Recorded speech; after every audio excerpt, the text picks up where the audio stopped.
Бәріңізге қайырлы күн. Бүгін сіздермен өте дәмді әрі тез дайын болатын песочный печеньенің рецептісімен бөлісетін боламын. Видеоны қарамас бұрын менің жаңа рецептілерімді жіберіп алмас үшін каналға тіркеліп алыңыз. Печеньеге қажетті ингредиенттердің барлығын описание бөлімінен оқи аласыздар.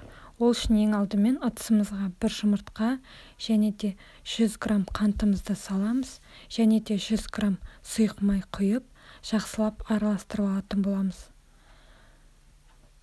Келесі кезекте үстіне бір шай қасық қопсытқышымыз және де алдын ала електен өткізілген ұнымызды аз-аздан сала отырып, бірінші араластырып, содан соң жүп-жұмсақ қолға жабыспайтындай қамыр илеп алатын боламыз.